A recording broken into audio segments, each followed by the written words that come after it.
천국까지 행진곡 듣고 힘내서 가겠습니다. 네, 감사합니다. 네. 반갑고 잘 오셨습니다. 오늘은 제가 여러분들에게 지혜와 성령이라는 제목으로 설교 말씀을 드리려고 합니다. 한번 따라해 볼까요? 지혜와 성령. 네. 이때 지혜는 어떤 지혜냐 그럴 때 8절 한번 보세요. 오늘은 좀 성경을 볼 겁니다. 제가 일부러 찾아오지 않았어요. 자, 앞에 8절에 보면 이 뭐라고 되어 있어요? 지혜는 이제 어떤 지혜일까? 6절에 보면 6절 중간에 보면 이 지혜는 세상의 지혜가 아니요라고 있어요. 일단 세상의 지혜는 아닙니다. 자, 그러면 7절에 보면 이 지혜는 오직 은밀한 가운데 있는 자, 누구의 지혜? 하나님의 지혜죠. 제가 이제 지혜라고 할 때는 자, 이 지혜는 누구의 지혜요?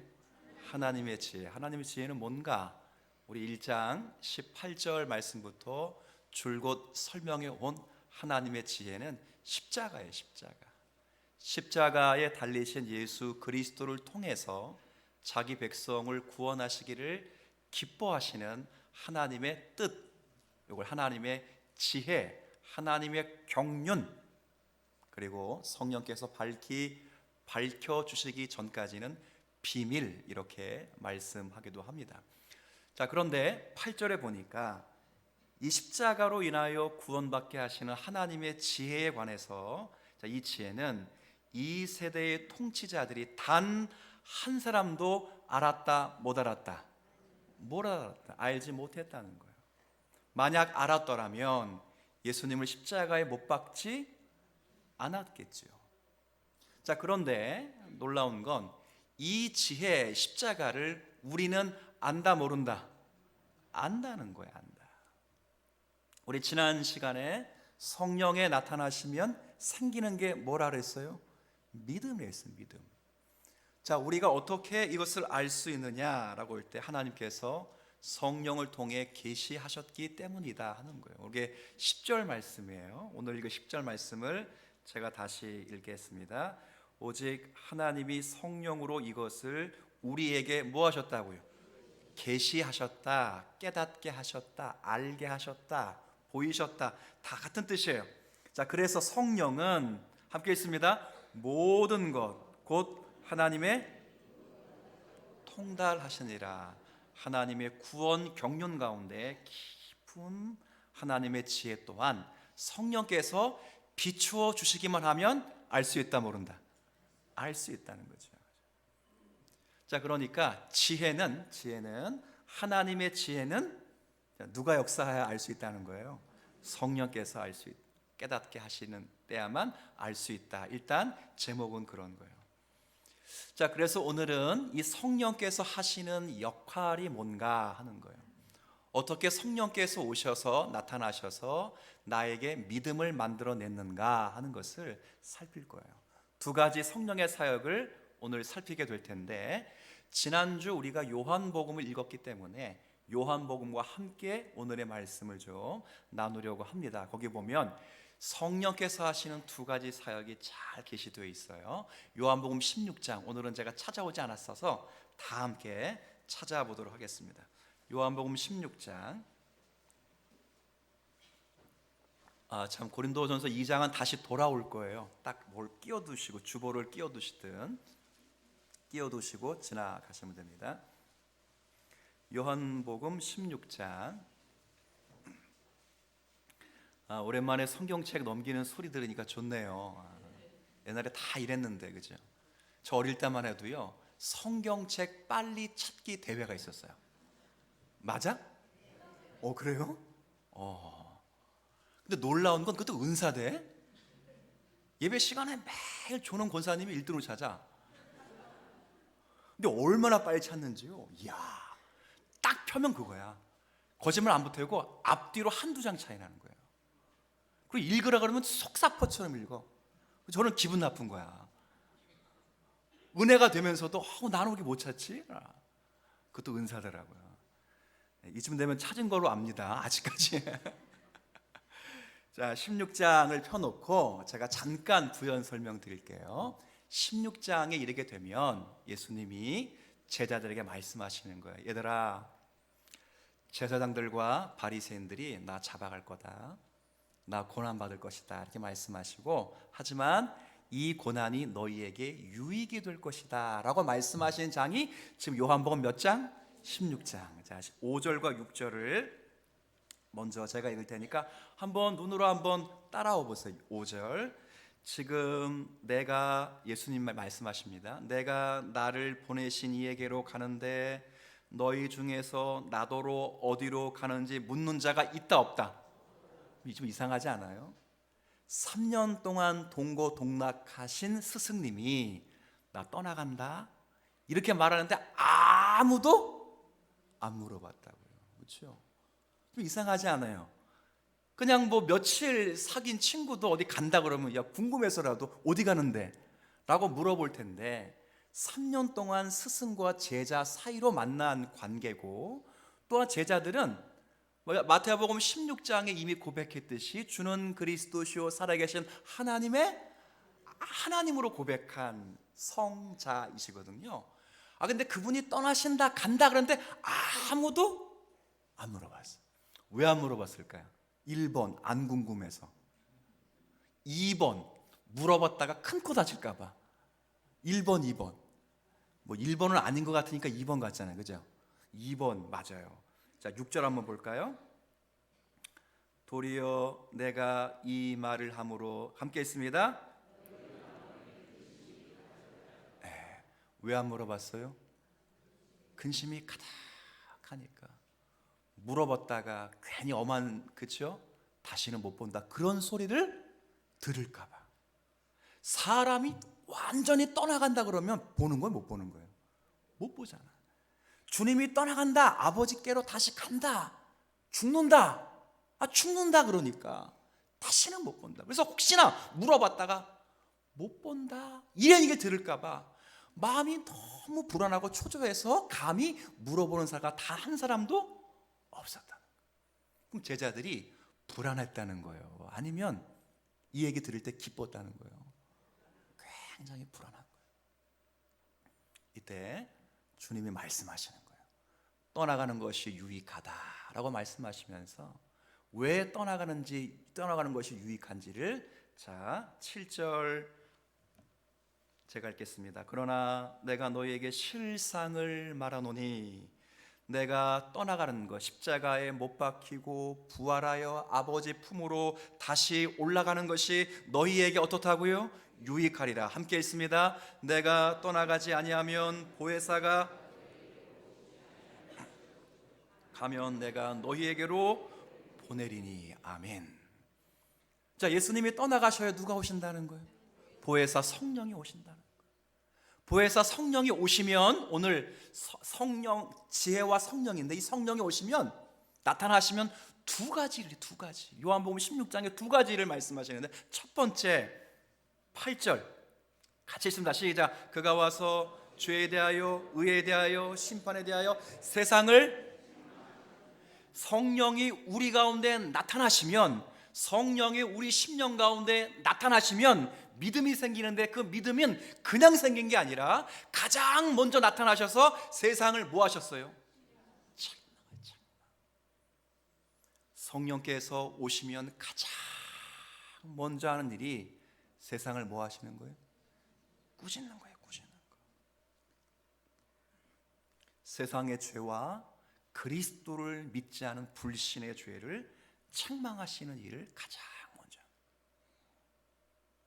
맞아요. 사도행전 3장을 열어보면 베드로가 마가의 다락방에 꼼꼼 숨어 있다가 성령의 세례와 성령의 충만함을 받고 그 문을 박차고 예루살렘을 찾아가서 많은 유대인들에게 설교를 하죠. 구속사적 설교를 한다. 그러면서 그 설교의 내용이 뭐예요? 죄를 뭐 하는 거죠? 꾸짖는 거예요.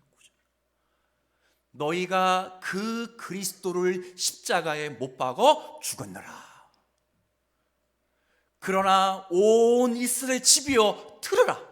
너희가 십자가에 못 박은 그 예수를 하나님이 우리의 주와 그리스도가 되게 하셨느니라. 죄를 대목하게 꾸짖는 거예요. 이 설교를 들었던 온 이스라엘 유다 백성들이 그 설교 앞에 죄를 책망받고 우리가 어찌할꼬 하고 베드로에게 간곡히 부탁을 할 때 그제서야 베드로가 복음을 선포하는 거예요. 각각 회개하고 예수 그리스도를 구주로 믿어 죄 사함을 받으라. 그리하면 성령을 선물로 주시리라. 뭐예요? 성령이 우리에게 가장 먼저 오시면 첫 번째 하시는 일이 뭐라고요? 죄를 책망하는 거예요. 아니, 목사님, 전 그런지 몰랐을 뿐이지. 여러분이 구주를 예수님을 구주로 믿을 수 있다면 여러분이 구원을 어떻게 받았냐면 그냥 받은 게 아니에요. 내가 하나님의 큰 진노 아래 있고 이 진노를 홀로 벗을 수 없다는 죄책감에 양심을 괴롭힘 당하고 그리스도 외에는 전혀 소망이 없다는 사실을 성령께서 먼저 깨닫게 하시는 거예요. 이거 없이 그리스도를 바라볼 수가 없는 거예요. 올 겨울방학이 좀 길잖아요. 우리 애들은 여름방학이 없습니다. 요즘 여름방학이 거의 없고 겨울방학이 길어요. 그래서 막내에게 겨울방학 동안 철로역정을 읽게 했어요. 근데 이놈이 철로역정을 쭉 읽다가 저에게 질문하는 거예요. 무슨 질문을 하느냐?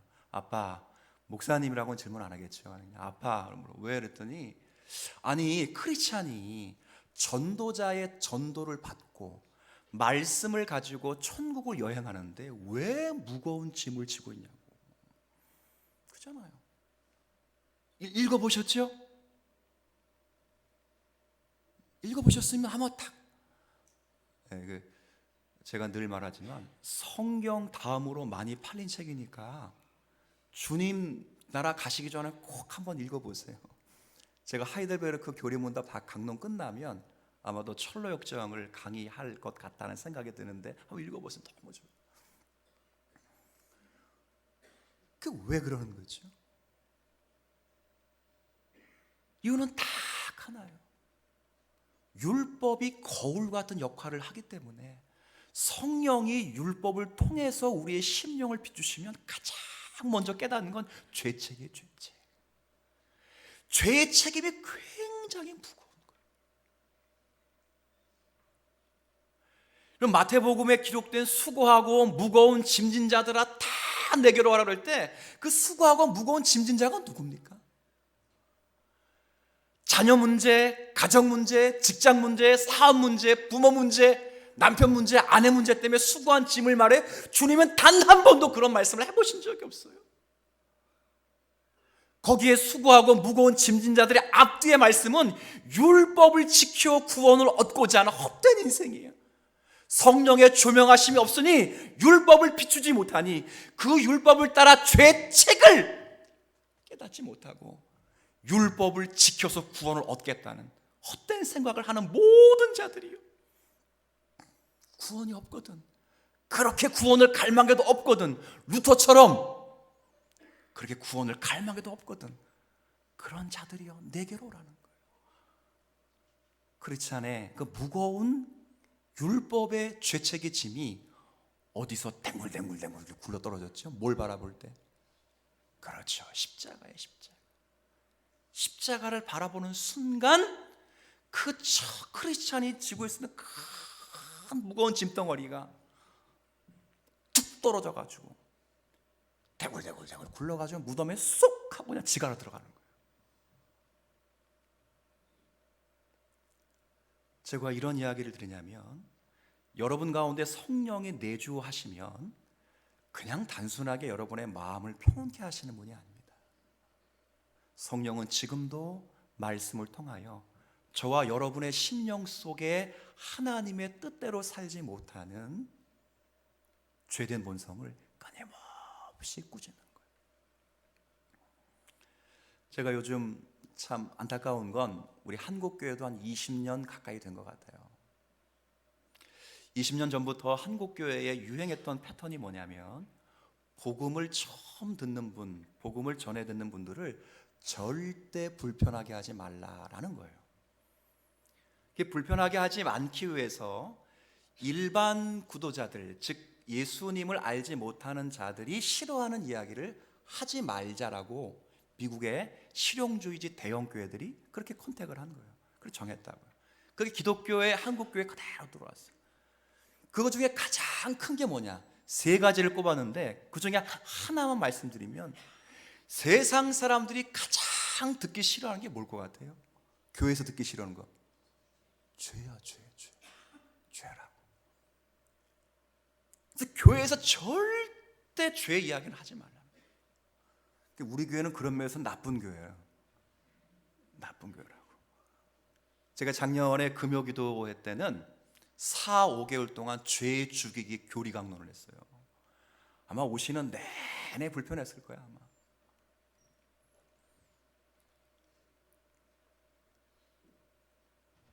성령이 우리 가운데 오시면 가장 먼저 하시는 것이 준엄한 꾸짖음이에요. 우리들의 비참한 상태, 죄를 범하여 하나님의 진노 아래에 있는 상태라는 것을 냉정하게 보이시고 짚어나가시는 거예요. 죄인의 양심을 그냥 두지 않으시고 아주 불편하게 만드셔요. 이것이 처음 있는 일이에요. 그래서 그 죄를 지적받는 죄인이 누구에게 나아가도록 그리스도에게 앞에 나아가 자비를 구하게 만드시는 것, 이것이 성령께서 하시는 첫 번째 일이에요. 여러분 히브리서 말씀을 읽으면 하나님의 말씀은 살아있어서 뭐와 같다고요? 그저 칼과 같아요. 운동력의 좌우의 날선 어떤 검보다 예리한 그저 칼과 같다. 칼. 근데 칼이 심령하고도 뭘 쪼갠다고요? 골수가 어디에 있습니까? 뼈다구 해장국집 가보셨어요? 그 먹는 분 가운데 꼭 뼛속에 감추어진 골수까지 빨아먹는 분이에요. 그런 분도 계시대요. 젓가락으로 막 나와야 안 나와. 또 안 나온다. 후비구에서 뭐 두꺼운 뼛속에 숨어있는 부드러운 조직체인, 그러나 한 줄기로 쫙 연결된 그 죄체까지라도 성령 하나님은 들추시고 예민하게 하시고 그 양심을 괴롭혀서 그 죄책감에서 괴롭게 만드시는 분이 성령님이에요. 이해되시죠? 그게 찔러 쪼개는 거예요. 성령님이 그 역할을 하는 거예요. 교회는 단순히 세상사에 지친 사람들을 위로해 주는 곳이 아니에요. 마음이 그냥 힘든 사람 모아놓고 뭐든지 잘 될 거야, 걱정하지 마, 잘 될 거야, 이렇게 위로해 주는 것이 아니에요. 잘못된 부분을 덮어놓고 모든 것이 잘 되기를 바라는 것이 아니라는 말이에요. 사람들로 하여금 죄를 깨닫게 하고 하나님께 돌아와서 새 생명을 이루는 곳, 이것이 교회가 이루면서 하는 일임을 우리가 믿으셨으면 좋겠어요. 성령이 우리 가운데 임하시면 처음 하시는 일이 그거예요. 여러분이 그냥 그리스도를 믿은 게 아니에요. 여러분이 언제인지는 알지 못하지만 성령이 여러분의 심령을 말씀으로 조명하시고 깨달으면 마음에 큰 죄책감이 들어요. 주님이 달리셨던 그 십자가가 내가 달려야 되는 십자가였는데, 네? 철저한 자리바꿈이 있었기에 내가 지금 구원에 이르렀구나 하는 그 죄책감이 이루 말할 수 없다. 이게 성령이 하시는 첫 번째 일이에요. 그러면 성령은 죄만 책망하시는가? 그렇지 않아요.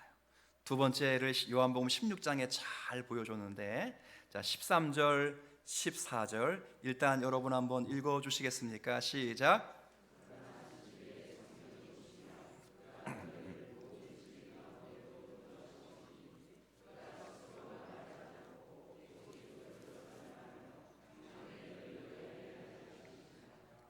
그가 내 영광을 나타내니 내 것을 가지고. 아멘. 자, 성령께서 하시는 일은 죄만 책망하실까? 그렇지 않아요. 여러분에게 죄만 책망하셨다면 우리가 어떻게 구원을 받을 수 있겠습니까? 죄책감으로 인하여 더 마음의 고통이 심각했을 거예요. 그러나 성령은 책망하시는 사역과 함께 중요한 사역 한 가지를 더 말씀하시는데, 그분이 13절에 우리를 어디로 인도한다고요? 진리로 인도해. 진리. 자, 진리가 누구십니까? 요한복음 14장 6절에 내가 곧 길이요. 자, 진리가 누구셔요? 예수 그리스도에게 인도하는 거예요. 근데 오늘 13절 말씀해 보면 그 진리인데 진리 앞에 뭐가 있어요? 모든 진리. 그럼 모든 예수 그리스도, 말이 좀 이상하잖아요. 그러니까 요한복음 15장 한번 보세요. 15장 26절 말씀이거든요. 똑같은 요한복음이니까 15장 26절 한번 읽어주시겠습니까? 시작. 내가 아버지께로부터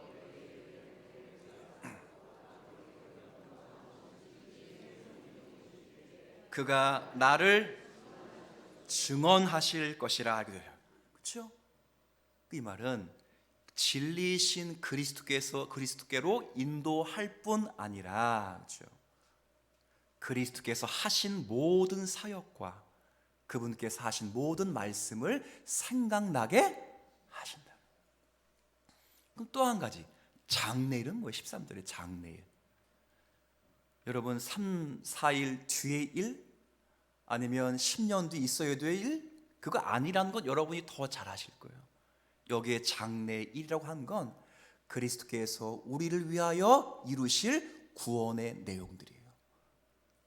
우리를 위해 십자가를 지시고 부활하시고 승천하신 그 주님이 지금도 하늘 보좌 우편에 계시면서 우리의 구원을 이루시는 그 일, 그리고 장차 재림하셔서 그리스도께서 구원을 완성하실 그 사역을 끊임없이 성령 가운데 우리에게 뭐 하신다고요? 말씀하시고 깨우쳐 주시는 거예요. 성령이 그 일을 하시는 거예요. 근데 이거요, 주님의 역사가 없으면 모르는 거예요. 오늘 여러분 여기 보시면 예배 끝나면 예배 중에 광고 전에 입교 문답을 하고, 입교. 보통 입교 문답은 절기 때 하거든요. 근데 한 청년이 내일 군 입대를 해서 입교 문답을 오늘 받기로 했어요. 이 입교 문답을 받는다는 건 유아 세례를 받았다는 거잖아요. 받았다. 부모로부터 유아 세례를 받고 신앙생활을 한 친구예요. 근데 입교를 청년 때 받는 거 보니 조금 늦은 거잖아요. 물어봤어요. 왜 종우야, 왜 너 여기 앞에 앉는데 왜 너 늦게 받니? 했더니 중간에 쉬었다는 거예요. 근데 하은이의 전도를 받고 와서 말씀을 자꾸 들으니까 그 말씀이 들려지고 믿어진다는 거예요. 입교 문답을 받겠다고 작정을 했어요. 청년부 제자훈련도 받았던 친구이기 때문에 잘 알거든요. 또 열심히 배워가지고, 제가 다른 사람들에게 입교 문답 때 그거 안 물어봤는데 정우한테 물어봤어. 어제 그저께 물어봤죠. 삼위일체를 설명해봐라. 기가 막히게 설명해. 그리고 물어봤어요. 네 안에 계신 분이 누구냐 했더니 삼위로 계시고 일체로 계시는 하나님이 계십니다. 그게 안 믿어졌던 거예요. 근데 어느 순간 주의 말씀이 들릴 때 성령께서 그 심령을 찾아오셔서 소극적으로는 그의 모든 죄를 생각나게 하시고, 그리고 그리스도를 바라보게 하신 후에 적극적으로는 그리스도께서 하신 모든 말씀과 모든 사역들이 자신을 위해서 한 것이라는 것이 깨달아지니까 믿음이 돌아가는 거예요. 누가 하신 거예요? 정우야? 아멘. 성령님이 하시는 거예요. 이 고백을 청년 때 고백한 청년 때 이해가 안 됐다는 거예요. 머리로 이해가 안 되죠. 당연히 안 되죠. 당연히 안 되지. 대학 박사 학위를 갖고 있어 이걸 이해가 되는 겁니까? 아닙니다. 여러분, 도올 김여옥 사람들이 선생이라 부르죠. 도올 김여옥 잘 아시죠? 이분이 지금 신학대학 석자 교수예요. 신학대학에서 교사한다고. 미친 신학교예요. 거기 민중신학, 진보, 좌파 신학을 지금 가르치는데 그냥 미쳤어요 보니까. 그것도 석좌 교수라고. 근데 이분이 얼마나 언어의 천재이고 얼마나 똑똑하냐면 요한복음 1장 1절부터 3절까지 가지고 200페이지 되는 논문을 썼는데 기가 막히다고. 그 논문이 탁월해. 그리고 요한복음만 관계된 책이 국내에서 가장 많은 학자예요. 요한복음에 관한 책만 2,000권이 넘는 책을 원서로만. 대단한 탁월한 학자라고. 근데 놀라운 건 예수를 몰라. 에? 뭔 말인지 아시겠어요? 예수를 안 믿어. 신학교에서 강좌하고 민중신학, 해방신학을 가르치고 예수를 가르치면서도 예수는 우리의 민중신학자라 그렇게 가르치죠. 물론 가르치는 것도. 요한복음 1, 2, 3절 가지고 200페이지가 넘는 논문을 쓰고 요한복음의 강의는 저거보다 탁월하게 잘하면서도 누굴 모른다고요? 예수를 모르는 거예요. 예수를 모르는 거예요. 저하고 설교하면 그분의 설교가 훨씬 재밌고 더 명확스럽고 요한복음을 잘 쪼개는데 저는 예수를 알고 그분은 예수를 모르는 거예요. 이해가 되십니까? 자, 차이를 꼽아보세요. 차이를 꼽아. 뭐 때문입니까? 그에게는 없고 저에게는 거. 똑똑함입니까? 겸손함입니까? 끈질김입니까? 기도했기 때문입니까? 아닙니다. 하나님이 선택하신 하나님의 백성을 주께서 긍휼히 여기시기 위하여 당신의 아들로 죽이시는 그 십자가의 피로 다시 그를 부르시기 위하여 찾아오신 성령 하나님의 은혜요. 그 은혜가 우리에게 있는 거예요. 이건 신비의 신비. 그분이 오셔서 가장 먼저 하는 건 너 때문에 내가 죽었다라는 심한 죄책감을 안기는 거예요. 그리고 그 예수를 붙잡도록 충만하신 은혜 가운데 예수를 깨닫도록 우리에게 은혜를 주시는 거예요. 십자가는 교수형이에요. 교수형. 이게 이해가 되는 게 아니라고요. 지금의 교수형은 여러 가지가 있습니다. 뭐 총살형이 있기도 하고, 그렇죠?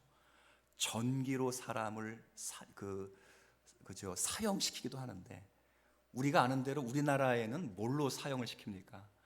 물론 사형 제도는 있지만 사형이 시행되지는 않는 현실이기 안타까움이 있지요. 근데 우리는 뭘로 하는 거예요? 그렇죠? 목을 매게 해서 죽게 하는 거예요. 그 오랏줄을 가지고 목을 딱 매면 버튼 하나 딱 누르면 어떻게 되는 거죠?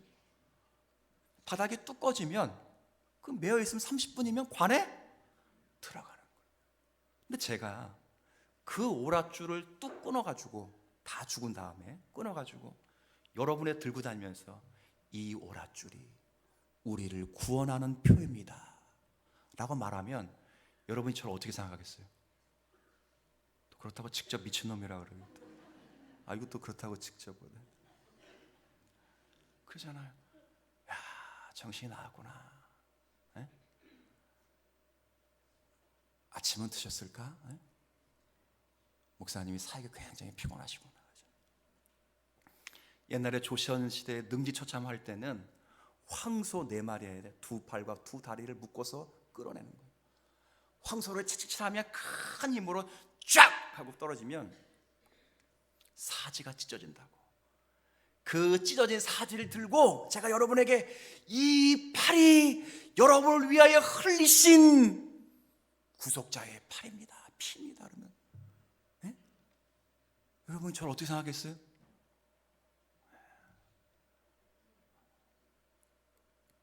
십자가가 똑같은 거예요. 누가 십자가를 믿었습니까? 교수형 중에 가장 간악한 죄인들을 달아내는 십자가라고.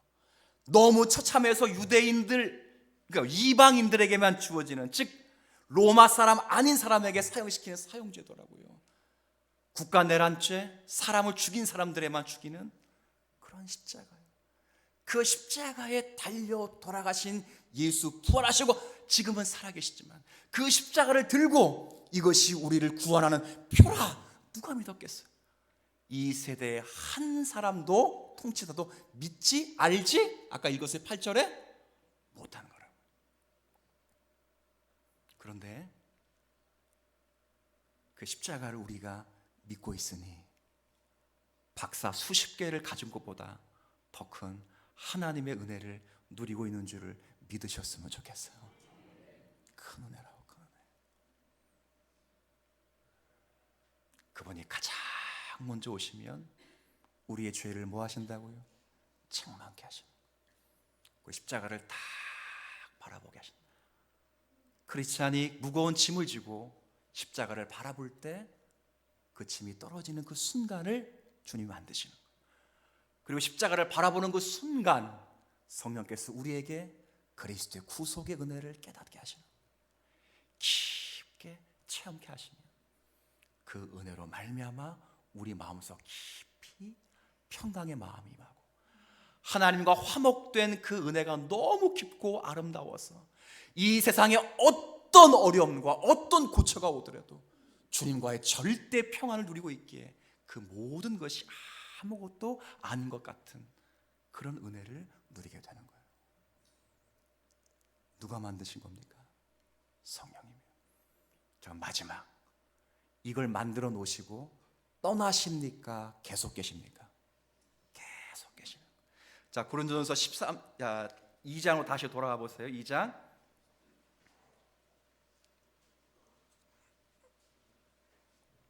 자, 고린도전서 2장 그 말씀이 아까 12절에 있습니다. 책갈 펴둔 거니까 2장 12절 한번 읽습니다. 시작.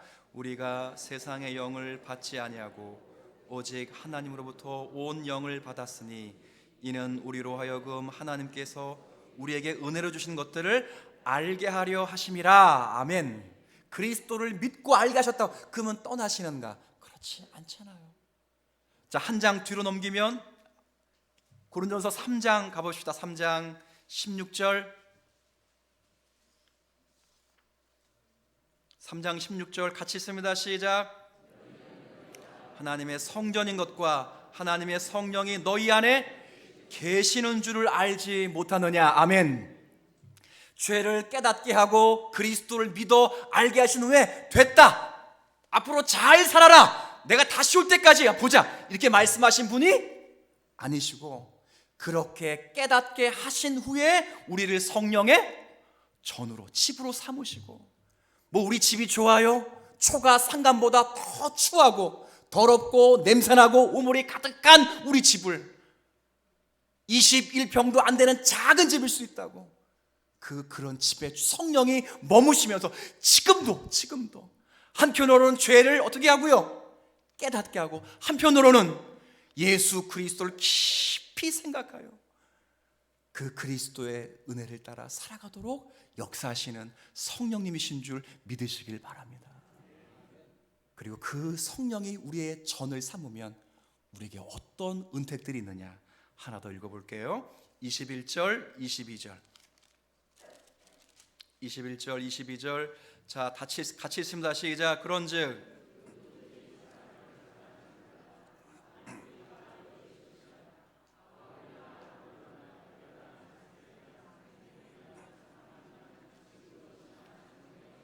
네, 아멘. 여기서 다 중요한 건 21절 22절 다 끝이 중요해. 다 누구의 것이라? 다 누구의 것이라? 우리의 것이라. 뭐가 우리의 거예요? 바울과 게베와 아볼로가 여러분 거예요?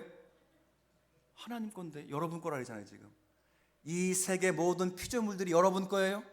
하나님 건데 여러분 거라 그러잖아요. 지금 바울이 뻥치는 거예요 지금? 아니잖아요.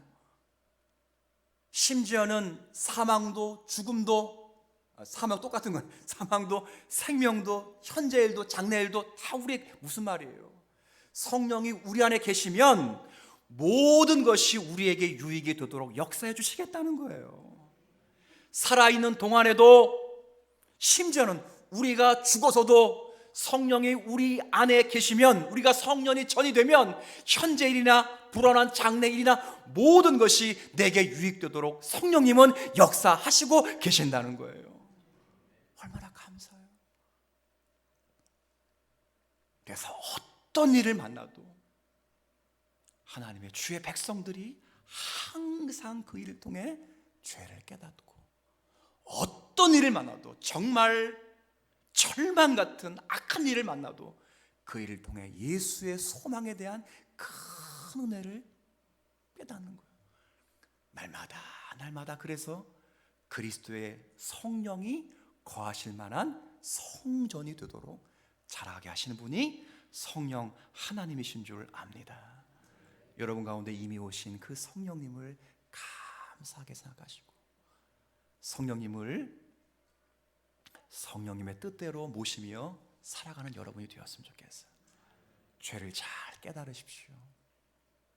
그리고 예수 그리스도의 은혜를 기억하시고 묵상하십시오. 그리고 그 양면의 은혜 따라 성령님이 거하실 만한 아름다운 집으로 빚어져 가십시오. 주님이 이 일을 위하여 성령님을 우리 가운데 보내주시고 우리 안에 임재하시고 내주하십니다. 이 역사가 우리 모두에게 가득하시기를 주님의 이름으로 축복을 드립니다.